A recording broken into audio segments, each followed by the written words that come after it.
Ahoy there, Captain Bensi here, coming at you with another video from inside the EVE Echo's final test. Today we're looking at another one of the big ships out there, this time with the Minmatar Typhoon-class battleship. Now if you do enjoy this video, let me know by hitting like on it, consider subscribing to the channel for all things EVE Echoes, and ding that notification bell to know when the next video goes live. Drop any thoughts for future videos down in the comment section below, and join us on the Catskull Cartel to talk about all things EVE Echoes. If you want to go the extra mile to help support this channel, you can do so on Patreon, and every single dollar and every single pledge really helps me out, so thank you all so much for every little pledge. That said and done, let's have a look at the Typhoon. Now the Typhoon is a Minmatar battleship. It is not a small ship at all. Again, you are going to have to start investing into training for this thing fairly early on. Now, long story short, essentially the system that we've been in out here in the final test has been laid to siege a couple of times by a particular marauding raiding fleet who are using things like Macariels and Vindicators and other of the faction battleships. So I decided enough was enough, and it was time for me to put together something that could take down an enemy battleship. Behold, the Typhoon. This thing has 2 drone tubes which can take up to large drones, 7 high slots, 3 mids, 6 lows, and 3 of each of the rigs.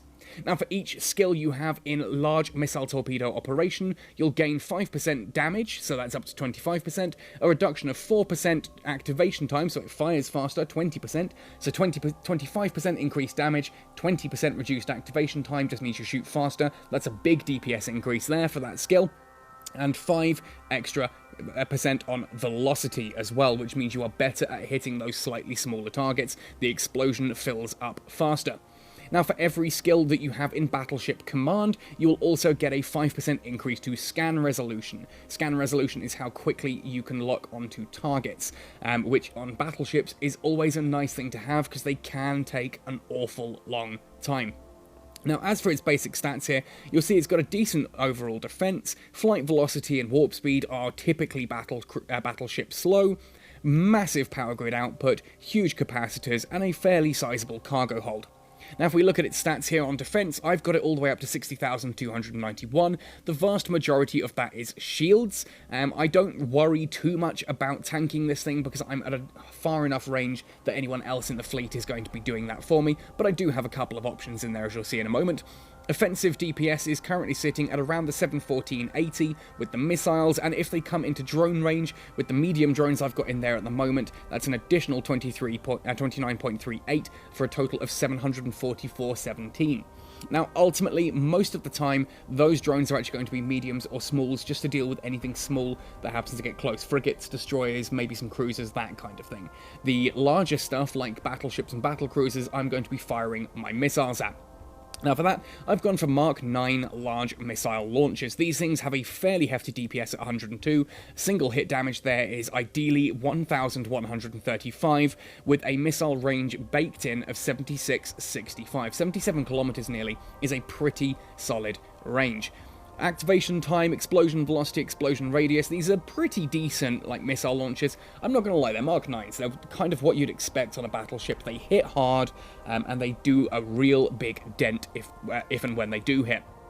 For the mid-slots, I've not really bothered with anything. Ultimately, the drones in the tubes there are either mediums or smalls, as I said, to handle anything that gets up close and personal. Otherwise, there's just not much point really putting anything else in here. I mean, certainly stasis weatherfires, energy Nosferatus, warp disruptors, that kind of thing, you're too far out to actually make any use of them. If you're going to put anything in here, then, well, maybe something like, I suppose, a group field module or a shield field module or something like that. Just to help keep there, but again, ultimately I'm trying to keep this thing capacitor stable so that I can just kind of do my own thing whilst my fleet engages around me. Now this means that for the low slots, we've got a damage control in position here, 7.3% increase to all shield, armor, and structure damage resistances as flat. That massively increases the survivability of this ship, and when you pop the damage control for 13 seconds, those resistances shoot right up by 800%. Sorry, not 500 on this one, 800% increase, which means the ship takes almost no damage for that 13-second duration.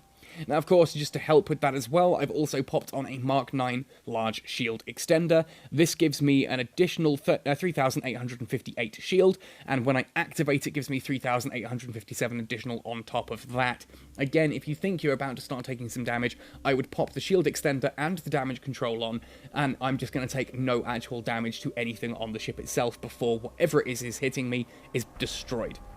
For the other low slots, Caldari Navy Missile Guidance Computer comes in here, just because this helps with the explosion velocity bonus and explosion radius bonus, along with the flight time bonus, a little bit of extra range there, all baked into standard. Again, when you activate it, it's a 500% increase to each of those, so you can hit targets better, you know, your missiles apply to the target better, and you can do so at a further range.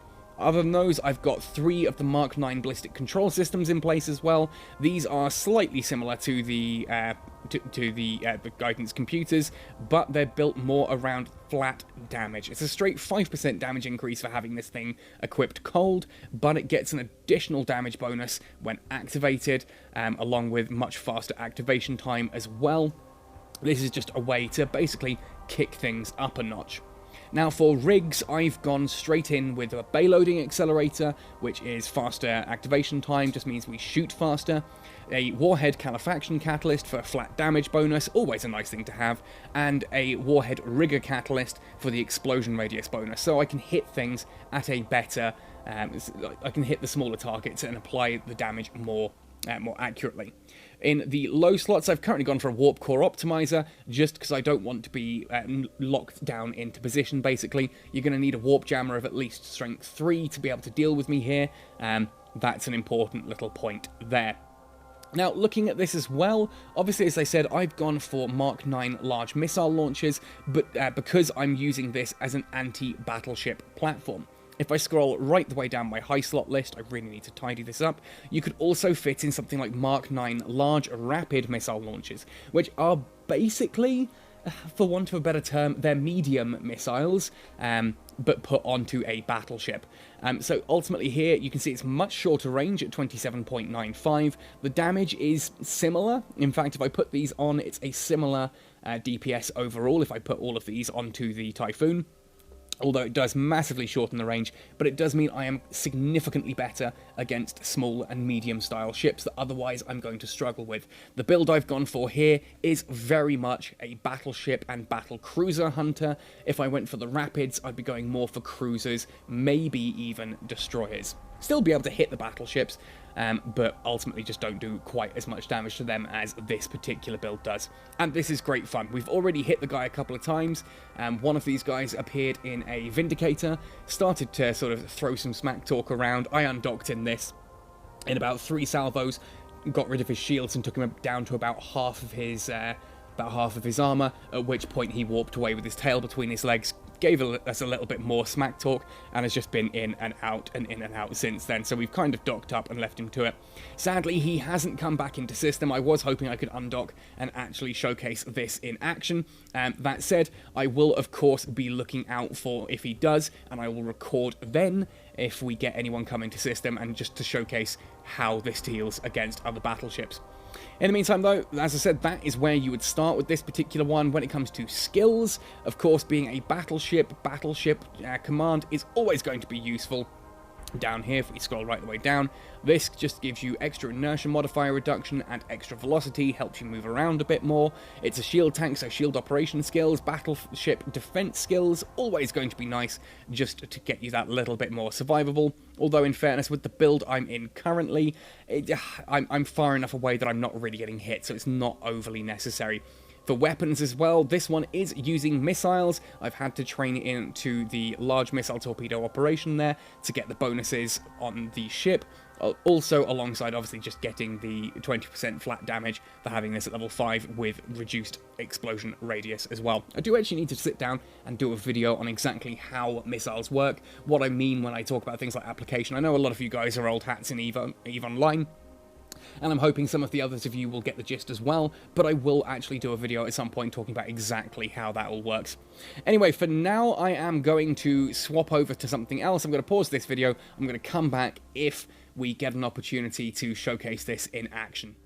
I've not had much luck engaging with the raiding party, sadly. The one guy who did turn up has taken up residence inside the station and sadly doesn't seem to want to come out to play. So, I've gone back into the station I did redock a moment ago. I've swapped those Mark 9 large missile launchers for Mark 9 large rapid missile launchers, which just fits this ship a little bit better for PvE, as I can hit small and medium-sized targets a little bit better. So I'm going to find the Angel Medium Anomaly here. We're going to warp in at a range of about 30 kilometers. Let's go with the 28, that's close enough. And you'll see how slow this monstrosity actually is. We slowly turn to a line. With alignment done, slowly increase velocity, preparing to warp. And there we finally go. Warp drive is active. I think we hit a grand total of, what, 3 AU if I'm lucky on this one. Not very fast at all. Yeah, we hit the 3 AU and then we slow back down, dropping out of warp and into the anomaly. I'm going to keep local open just in case anyone else does decide to turn up, just because a raiding party in the middle of an anomaly like this is not overly fun. Okay, so now that we're actually here in space, I can start to lock on to the different ships. Again, of course, choosing the small ones first, like the Thrasher interdictors. Activate all of our rapid launches. Tornado can wait. Hound is a useful one to lock onto, as is the other Hound here. Of course, I'm taking out those small targets first. They're the ones that need to die, as they're the ones that are going to cause the real damage. And you'll see here, I do struggle to actually properly apply damage to them. The amount of damage the missiles do is obviously not as they're capable of doing more damage than you're seeing them actually do to that Thrasher at the moment. If we go in and observe that Thrasher, you'll just see here, it's not taking quite as much damage as a cruiser or a larger ship would from these rapids, just because it's small and the missiles don't quite do as much. Now, hopefully, we're going to take out these Hounds quickly, so I can start attacking that Bellicose. That Bellicose is getting a little bit close as well. Let's get a lock on it. I don't obviously have any way of getting some range, so it's time to pull out, I think, the drone. We'll send that into combat as well here on the Hound. That other Hound is getting remarkably close. I don't know if I'm going to be able to hit it once it sort of gets within the 10-kilometer margin. Let's get that Bellicose on a reverse approach. So we're moving away from it. First Hound has gone down. See, I'm starting to take some damage, so I'm going to activate the damage control and my shield extender. Let's put all of the tracking computers on for a little bit of an extra punch as well. See if we can get that Bellicose down.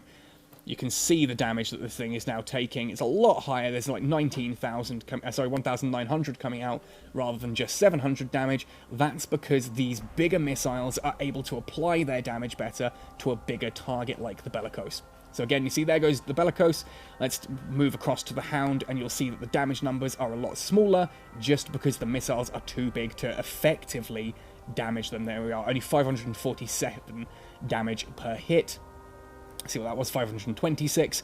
It's not quite as much as against a bigger target. Let's lock on to that Tornado, and we will finish off this anomaly. You can see I'm not taking much damage at all. This ship does have a rather large tank to it. It takes a lot of pounding to get us down out of shield into armor. Then I've got a lot of armor before we get to structure, and then my structure is large enough as well that I can safely take a bit of damage there before moving on.